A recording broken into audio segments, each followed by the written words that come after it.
Can fasting help reverse diabetes?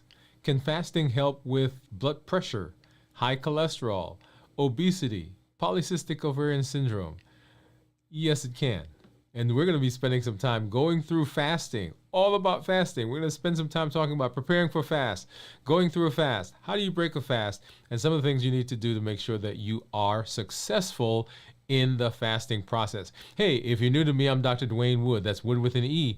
Here on the channel, I educate, I empower, and I encourage you to take charge of your health and your life, avoid complications, and go to the next level. In this year, new you.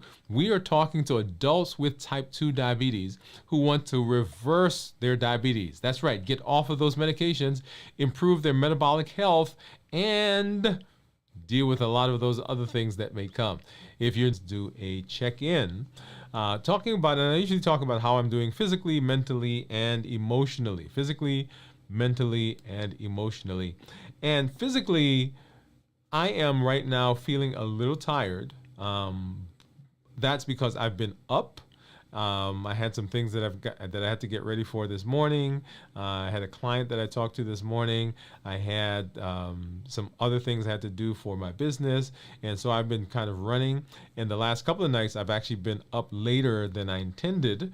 If you remember, a couple of nights ago, I actually did a check-in around 1 o'clock in the morning. Last night, I did a late check-in, and so I'm feeling a little tired in general. Okay, as I started out the week doing well, started the fast on Monday morning about 3 o'clock in the morning. Yeah, what was I doing up at that time? I don't know. But started the fast then, and so I've been kind of going through. Not feeling lightheaded, not feeling dizzy, not feeling weak, right? Like I said, I'm feeling tired, but not feeling weak. And so that's how I'm feeling physically. Mentally, I'm feeling clear.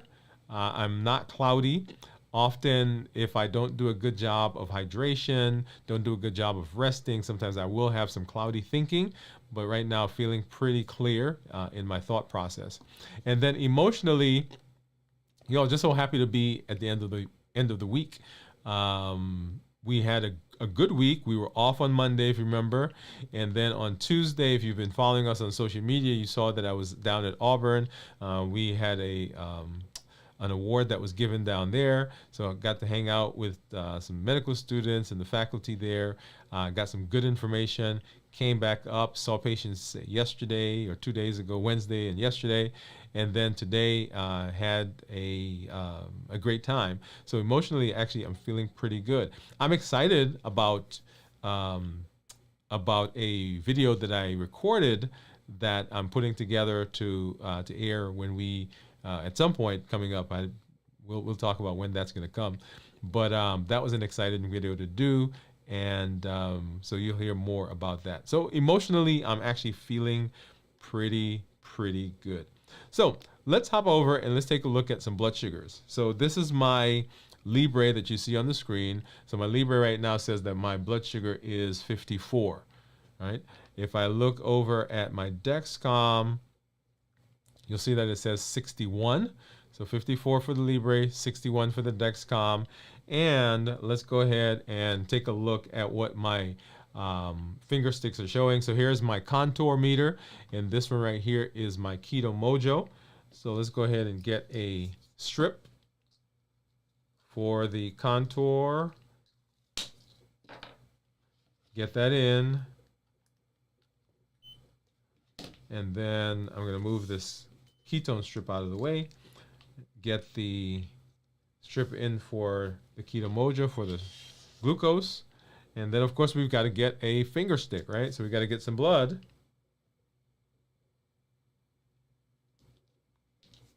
All right, that's hurt a little bit more than I anticipated. I think I went the wrong spot, but that's okay. All right, so we got a drop of blood there. Got one here, and while that's running, we're going to actually need to get another drop because we'll need another one for the Keto Mojo for the ketones. And so right now, Keto Mojo says blood sugar is 47, 54 for the contour, and then of course, as you see there, my Dexcom is saying 61. So I'm going to go ahead and take the strip out of the Keto Mojo, and so we can get the strip in for the ketone. And we're going to go ahead and get that started. And like I do, I'm going to go ahead and tease you guys again because I'm not going to show you what that is. We'll come back. But if you think you know what my ketones are going to be, go ahead and drop those in, right? So right now, let's see. So 96. And then, so we're about 103 hours at this point in terms of our fasting. So let me know what you think the ketones are going to be. All right. So as we talk about that, we'll come back and we'll deal with that here in a little bit. But all about fasting. So Friday review. So Fridays, we kind of go through the fasting process, do a bit of review to talk about what fasting is and how we can use fasting, and what are some of the components of fasting, right? And as you know, fasting comes in lots of different phases. There are three big phases that I talk about when I talk about fasting. That's the preparing for the fast, and then breaking the fast. Also, let me just mention that I've got some food over here that we're going to take a look at that I'm going to use to break my fast here in a little while, right? So we prepare for the fast. We go through the fast, and during the fast, I usually break it up into three different categories. If I'm doing a 72-hour fast, that's the first 24 hours, then 48 hours, and then 72 hours. If you're doing longer fast, then of course, here we are.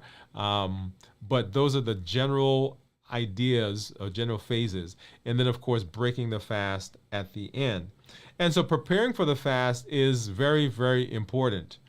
As I mentioned during my check-in, this week I was tired because I had a lot of things going on. I was clear mentally, emotionally, I was doing well. But if you don't prepare for the fast well, you can have difficulty during the fast itself, right? Because the fast takes a lot of energy. And when I say take a lot of energy, the fast, if we're not careful, we can have things that are going on in our world, in our environment, that pushes us off of the fast. I guess let me say it that way. So preparing for the fast means that you are eating a healthy meal or eating healthy meals leading up to the fast. That you're doing meals that are well balanced, that have a lot of nutrients, that have a lot of vitamins and minerals and fiber and all of those good things. So we can't be deficient in our eating and go into a fast and expect to be successful. So you want to make sure that you're having balanced meals as you are leading up to the fast. Okay? You want to make sure that you're well rested. So you should not be staying up all night, 3-4 days before a fast and then go into a fast. Because even though you may be able to make it through the fast, you're going to be so tired, so fatigued that you may have difficulty during the fast, feeling lightheaded, dizzy, and all those things. And when you get ready to do a fast the next time, your brain's going to say, no. We didn't like how that felt the last time, okay? So you want to make sure that you are well rested. You want to make sure that you're not having a lot of things that are high in terms of stress go on as you are moving into the fast, right? Because remember, stress, those cortisol levels will cause lots of different hormonal changes in our body, and getting into a fast with all those changes going on may make it difficult to be successful during the fast. You also want to make sure that you are hydrated. You do not want to come into a fast dehydrated, because that also causes some other issues in terms of lightheadedness, dizziness, cloudy thinking, fatigue, and all of those things that we just talked about. So that's the preparing for the fast. You want to make sure that you are doing a good job of preparing for the fast so that you can get into the fast and be successful. Now, as we get into the fast, there are lots of things that go on in the body. The first thing that we notice is during the fast, or those first hours prior to actually initiating the fast, we're coming off of eating, right? So you've just eaten a meal, whenever that was, the last meal, and for the first 6 hours or so, your body is still processing that food, is digesting it, is getting all of those nutrients that are coming out of the food and moving through your GI tract. So those are the first several hours. So a lot of times people will say, "Oh, I've been fasting," and I say, "Well, how long have you been fasting?" They say, "Oh, I've been fasting for 3 hours." Well, no, you're not fasting, right? Because your body is still processing the food that you just eat. So physically, the body is getting those things, is breaking them down. Insulin levels are high, glucose levels are high. The body is uptaking the sugar, right, that's coming out of the carbohydrates that's coming out of the food that you just ate. The process, this is the digestive process. This is the absorption process. And those nutrients are now being broken down and being brought into the body. The nutrients, the glucose levels and the nutrients are at their peak because you've just eaten, the body's just broken it down and is just absorbing it. Energy levels are high because you just ate, okay? Of course, depending on what you ate, sometimes people will say, I feel sleepy. And you feel sleepy because the body's diverting some of the sugar or some of the blood from processing other areas, brain, for example, and is shunting it to the GI tract so that you can absorb. Right? And then the early fasting stage, those are those first 6 to 12 hours. Physically, insulin levels are high, begin decreasing, and glucagon levels are starting to increase. So remember, that's the signal, right? When insulin goes down, glucagon comes out because insulin is saying, "Hey, there's not a lot of energy that's coming in," and glucagon says, "Hey, I've got to go to the liver to break down glycogen so that I can boost those levels of glucose." And that's the process that happens as we are starting to begin moving into the ketosis process, because now we're burning up the glycogen that's in the liver, right? So the process is going, so gluconeogenesis, that's the breaking down of glycogen into glucose, right? This is an active process to maintain blood sugar levels. And as the body's doing that, it's then burning up or using up the glycogen, which is what we want. Energy levels begin to fluctuate during this process, right? This is the first 12 hours, because the body is now using up what's readily available in the blood. It's having to go to the liver to begin breaking down the glycogen that's there. And so you may feel some transitioning going on. And people feel that sometimes as that weakness, that lightheadedness that we talked about. In the next phase, right, that 12 to 18 hours, we're transitioning now to using fat. Right? So the body is saying, "Hey, I'm using up the sugar that's there. I'm using up the glycogen. I've got to now go and find some alternate source for energy." And it's now starting to say, "Hey, my blood sugar levels are dropping. Insulin is going down, and I'm having to go now and break down fat, turning that into free fatty acids and into glycerol to use." And so we begin seeing ketones coming out now. So the liver starts gluconeogenesis. That's creating glucose from non-carb sources, right? So ketones are low at this point as the body is now beginning to switch over to burning fat. Energy levels may feel like they're dipping, right? Because remember, there's that transition between burning sugar and burning ketones. And if you're doing this for the first time, you're going to actually feel this. But if you've been doing it for a while, then your body becomes keto adapted. So it can jump over from using carbohydrates to using sugar very, very rapidly in the process. And then, y'all, ketosis begins, right? Ketosis begins at this point. And here we begin to see that the glycogen stores are nearing depletion. Right? This leads to increased ketones as the body now is burning, converting fat into ketones. And this adaptation starts to ramp up, and it's clearing damaged cells. So autophagy now is starting to happen. Remember, autophagy is that process of the body going and finding broken, dead, unused cells and recycling those and using them for energy and for rebuilding. And this is the process where we have all of those benefits in terms of repairing cells, pushing back neurodegenerative diseases like Alzheimer's and some of those cognitive difficulties that people will have. Repairing of nerves, so we get improvement in our neuropathy. Some cancers will respond during this phase, right? So that's autophagy, an amazing process that we can stimulate and that we can use to begin using and begin burning carbohydrates, recycling the body, right? Using those dead tissues to be able to build some of the things that we need. And this also, and we'll talk about a little bit more about it in a minute, we begin to see the immune system begin to ramp up. The brain and muscles use ketones very effectively. So a lot of times people will say during this process, they feel a lot of mental clarity, right? Mental clarity that comes out as the body is going through the autophagy process. And initial stages of mental clarity, there it is, begins as the brain starts to use those ketones. That's an amazing, amazing process. All right. So as we move and now, so we go from the ketosis phase, and we're moving now into the fat absorption. This is 24 to 48 hours, or 28 to 30 hours, actually.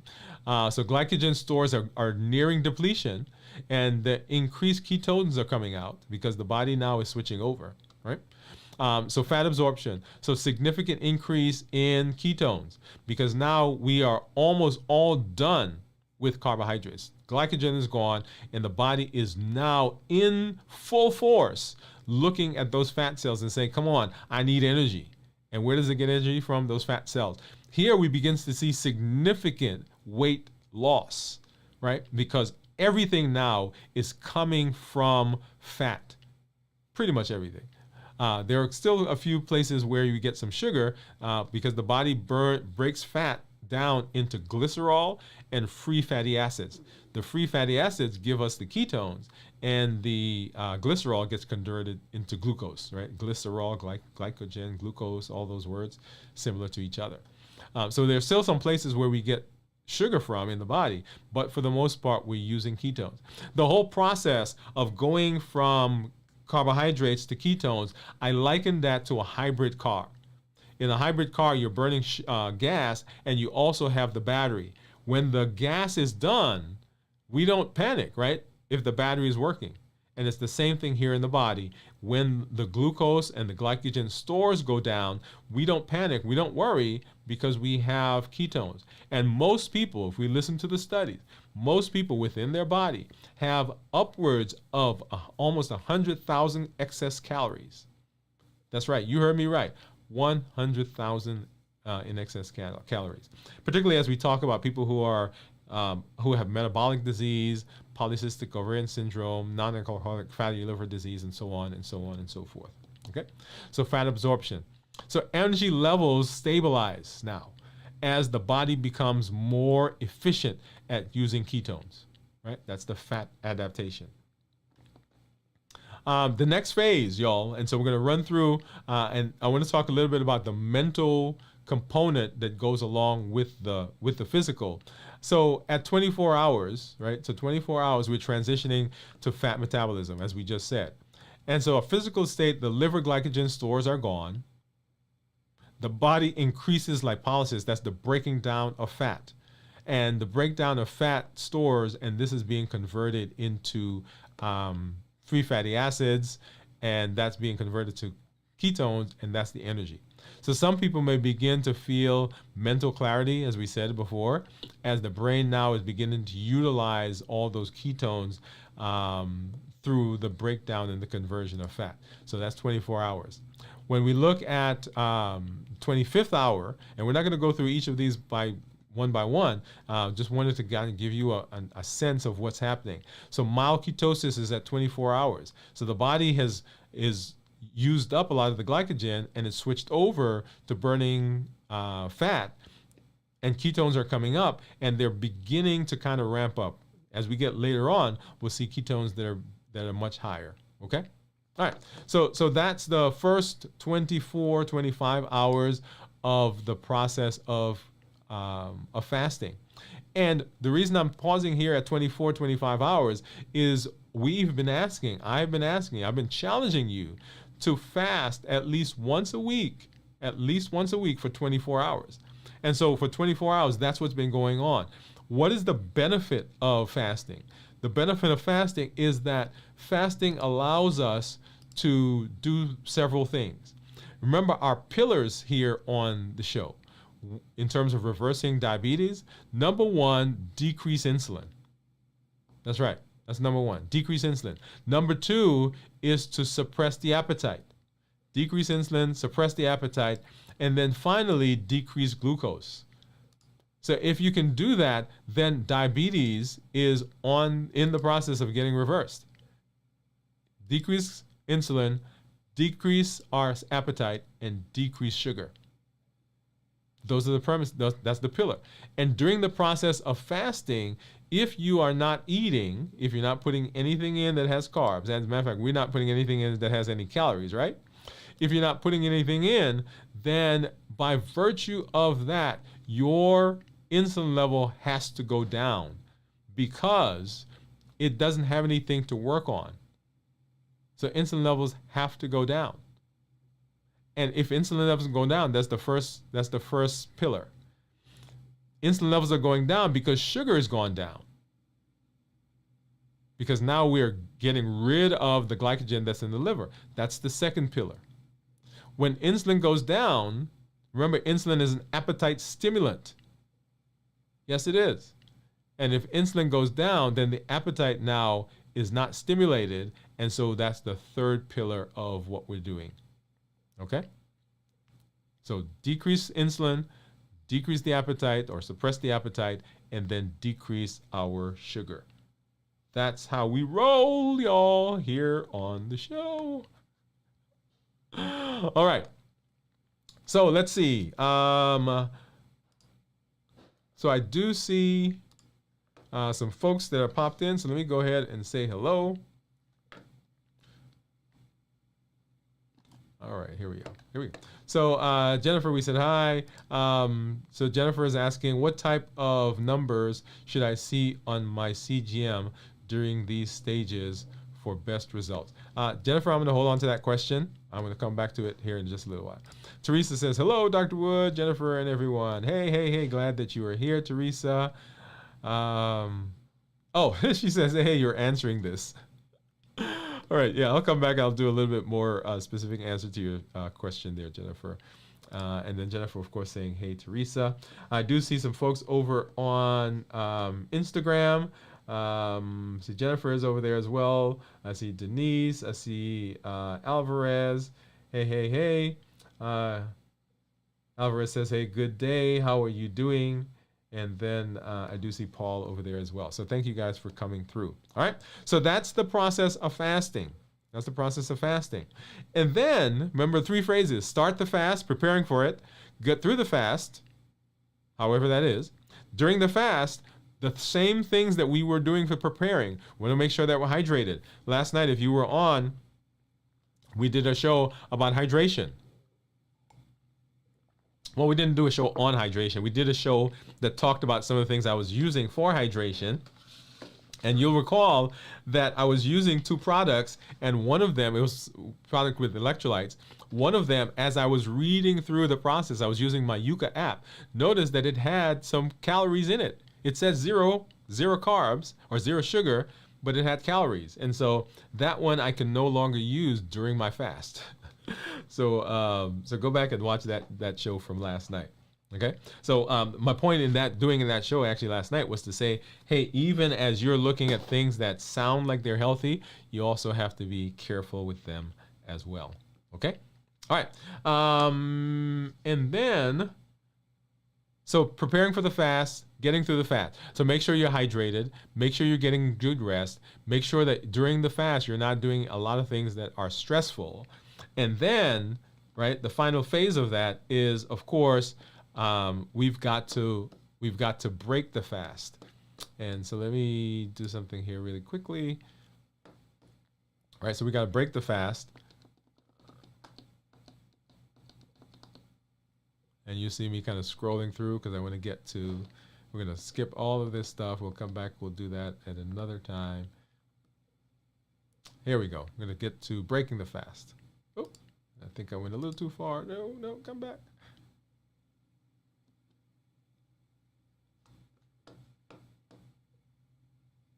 All right.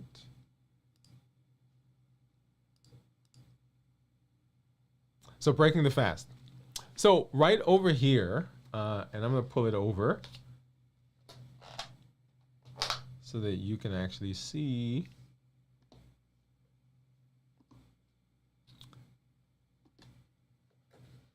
All right, so I've got a salad that I created, I made, that was it, yesterday at work. And then I've got some cheese, some different types of cheese. This is some Gouda, right? Smoked Gouda cheese. And I like cheese, so there it is. So I've got some Gouda, so that's what I'm using today to break my fast. So you guys will get to see me eat that here in just a little while. Breaking the fast is just as important as how we prepare for the fast and how we go through the fast. So breaking the fast, how do we break the fast?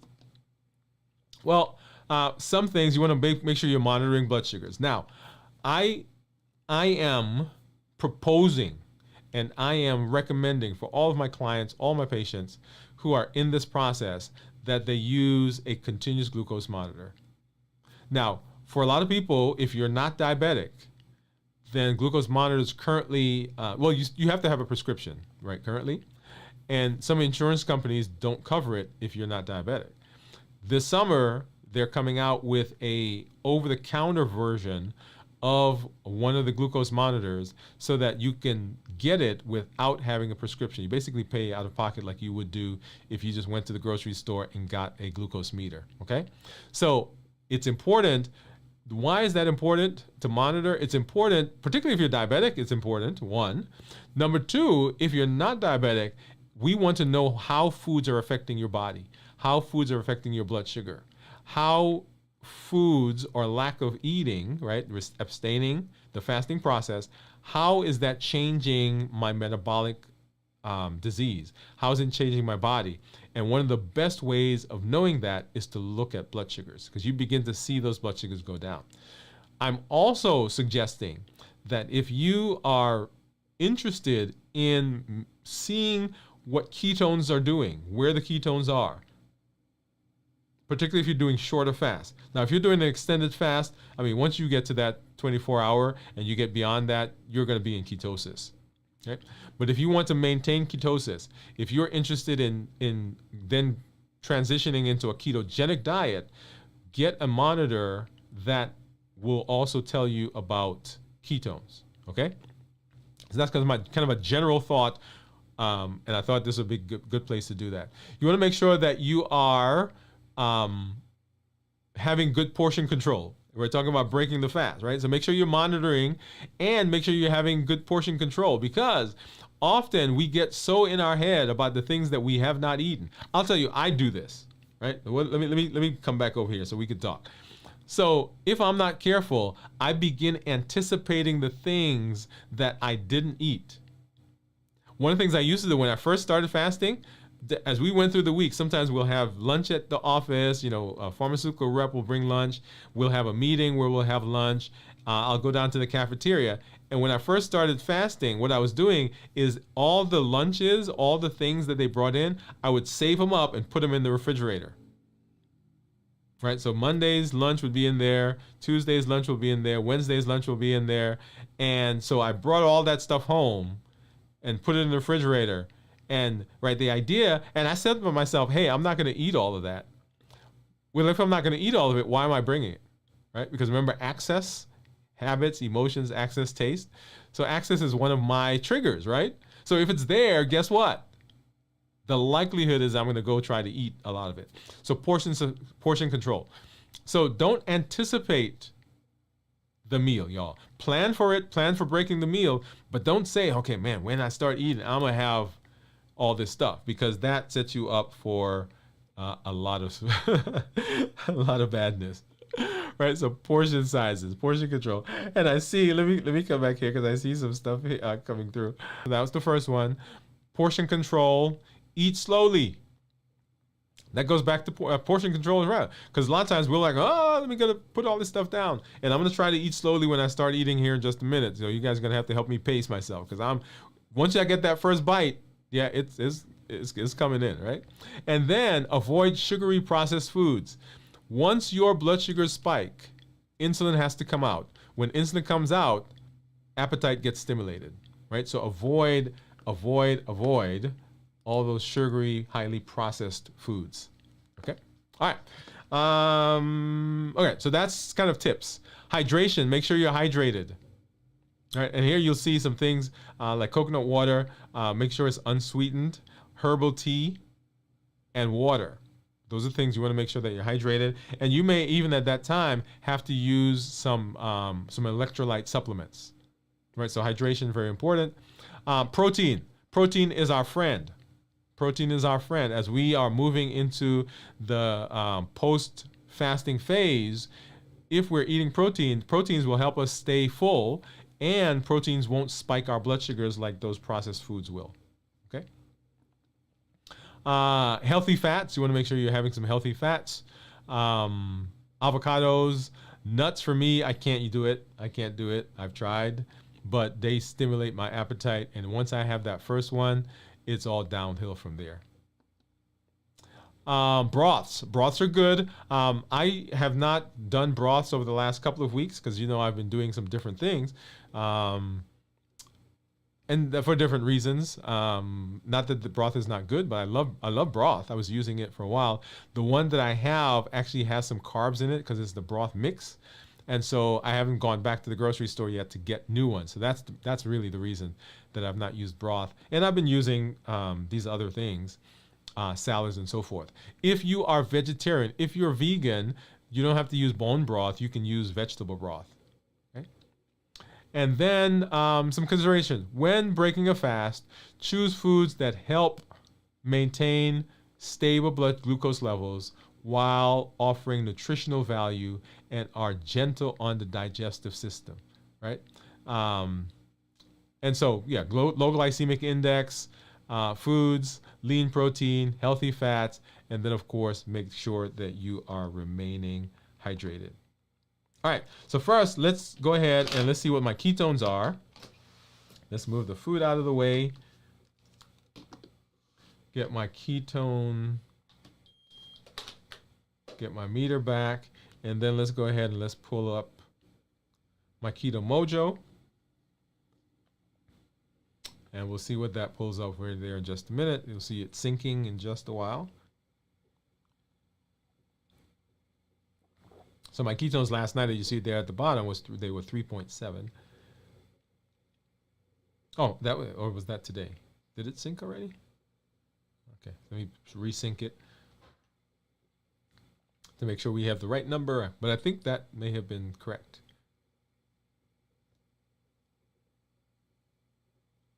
Oh, okay, yeah, 47. And look at that, Teresa, 4.2.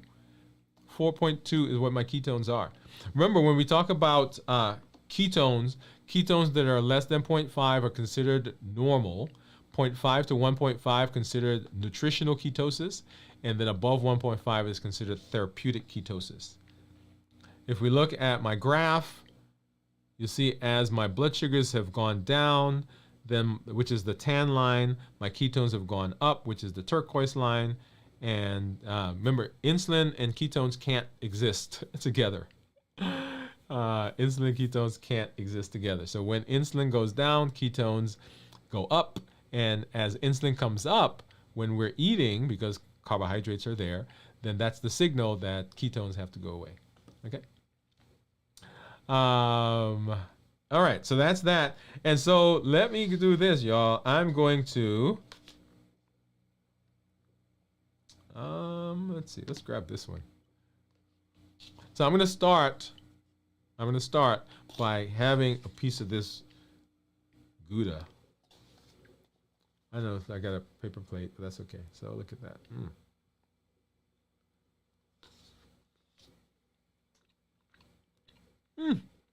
Yep. That is so good. So you're seeing here for the first time in Somebody calculate that for me. So 96 plus 12 is 108 plus 3. So 116 hours. First bite. Oh, one of the things that I didn't do is we didn't take a look at my weight. Let's see, where is that?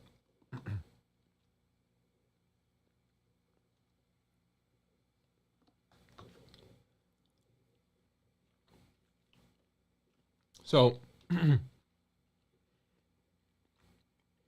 I have not been 170 any pounds in 20, 25 years maybe, or more. Oh, this is so good. Delicious.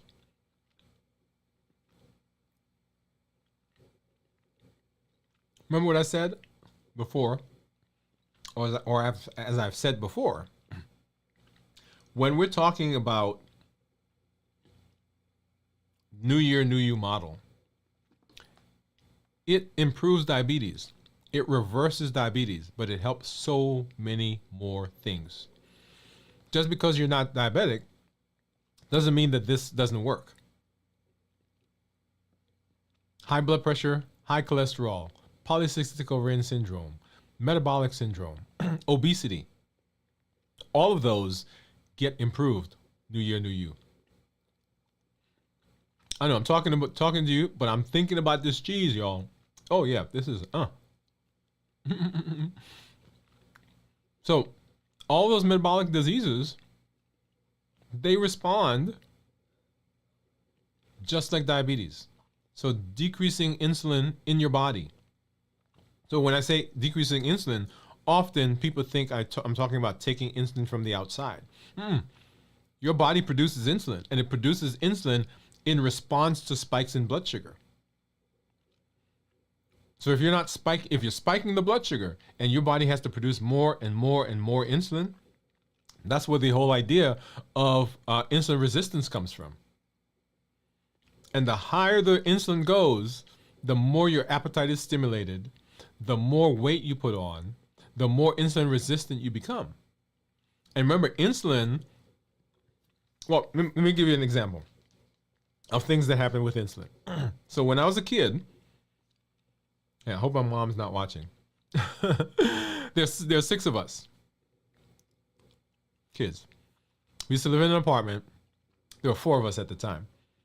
And my mom would go to work, and she said, clean up the house. And we would be in the house, we watch TV, we're playing, we're not cleaning, right? And we lived on the 3rd floor. So my mom would come, and for some reason, she didn't take a key. She'd ring the bell, and one of us would look out and see her down with the bell. We're like, we're coming! And while one person went downstairs, the rest of us would be running around cleaning up the house. And when my mom showed up, the house was spotless. You could eat off the floor. But if she opened up the closet or looked under the bed, that's where all the stuff was, right? So we cleaned the outside, but all the stuff was hidden away other places. That's what insulin does. Insulin cleans the blood from the sugar. So the blood sugars go down, but the sugar has to go somewhere. And where does it go? Well, the body stuffs it into the fat cells, stuffs it into the liver, stuffs it into the arteries, stuffs it into the muscles. So even though the blood sugar itself is good, it's going somewhere. So decreasing insulin, pillar number 1. Decreasing sugar, pillar number 2. Because when you eat things that are high carb, y'all, when you eat those, the insulin has to spike. The high carbs, high refined food cause inflammation. And inflammation causes high blood sugar, or causes malfunctions in blood sugar. So number 2, suppress sugar. And then number 3, once we've cut back on the insulin, once we have dealt with the sugar, once we have learned what our triggers are in terms of the heat model, then our appetite is suppressed. And we now have control over a lot of the things that we eat. I was talking to somebody just this morning and was saying that it's not a food problem. It's not a food problem. It's an emotional problem. It's a scheduling problem. It's a memory problem. So dealing with those other issues also fixes blood sugars and also fixes our disease. Okay? All right. Still eating. All right. So let's see. Teresa says, she says I can't guess right. I think that was for the ketones. And then Teresa says, claps. Oh, thank you, Teresa, on the weight. Thank you. I appreciate that. And then she says, when I changed blood sugar meds from glipizide to Jardiance, I also kept me on glipizide, but at a lower dose. Is that right? Okay, so good question. So what she's saying is she was on glipizide, but they added Jardiance to her regimen, and they decreased the glipizide. So if you remember, when we started the year, I did 2 shows. One show was on medications we should get off of, and then the other show was medications we should think about getting on. Now let's go through the pillars. Decreasing insulin. Any medication that stimulates insulin is a medication we want to get off of. So whether we're taking insulin or whether the medication itself is producing the insulin. Glipizide is one of those. So in order of medications that I take patients off, insulin is number 1. The sulfonylureas like glipizide, glyburide, glimepiride, those are number 2 in the list. Now, as we are going through the process of transitioning from medication, one of the medications I recommend that people get on, right, as a transition is Jardiance, because all Jardiance does is it gets rid of sugar. That's the second pillar, right? Get rid of the glipizide, pillar number 1, get on Jardiance, pillar number 2, right? So those are the 2 things. So as you're transitioning though, you may find yourself on glipizide, for example, Teresa, at a lower dose. Once the blood sugars are better, then we can get rid of the glipizide, and now we're just on the Jardiance. And then the question then is, how do we transition off of the Jardiance? And that's usually the process that I go through. Now, some people, and then you can do lots of different ways. Some doctors will just actually stop the glipizide. It depends on how people's blood sugars are and how, how things are looking. That's why it's so important to have the monitor. Okay. Awesome. All right. So that's the Gouda cheese. All the Gouda cheese is now gone. And now let's take a look at this salad. Look at that. And on the salad, I have, typical salad is like a kind of a garden salad, but I also have cheese on there. I've got some Parmesan cheese on there. There's some chicken.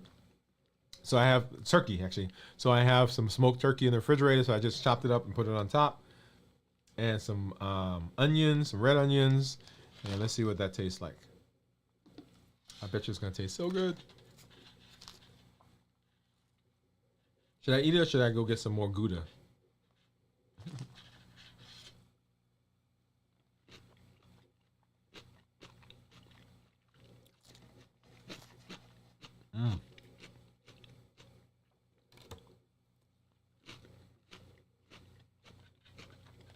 Y'all.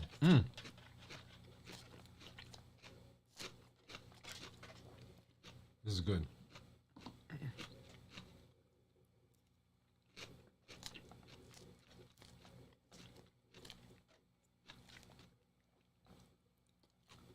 And we'll see what the blood sugars are. Actually, let me see if there was any change from when I ate the Gouda. It was 54 before, it's now 56. But remember, cheese also has some carbs in it, right? Don't forget that. I think I'm not going to eat the tomatoes that are in here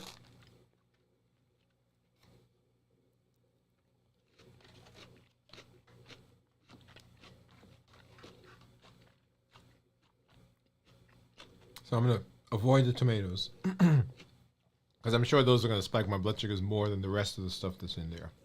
All right. But that tastes good. All right. So let's talk about a platform. First, Unlimited. You have unlimited potential. You have unlimited ability to improve your health. You have unlimited ability to be successful right at your fingertips. Education, empowerment, and encouragement. Unlimited. It doesn't matter what's happened in the past. It doesn't matter what you've tried in the past. It doesn't matter what people have told you in the past. I want you to know that within your grasp is the ability to reverse your diabetes, to improve your metabolic health in all aspects. Even if you've had some significant complications in your disease process, in your health, you can still improve. It is never too late to prevent damage and to halt damage. Unlimited ability. And that's our new thrust, right? New year, new you. We're converting, we're creating a new us.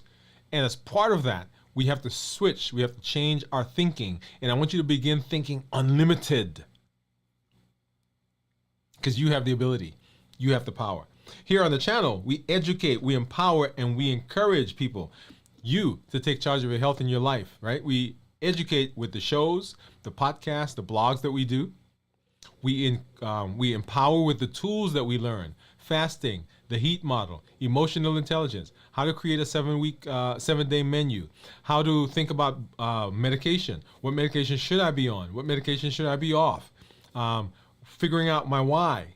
All those are tools that we're using in the process of reversing our diabetes. And then encouragement. Encouragement comes from the community that you are part of.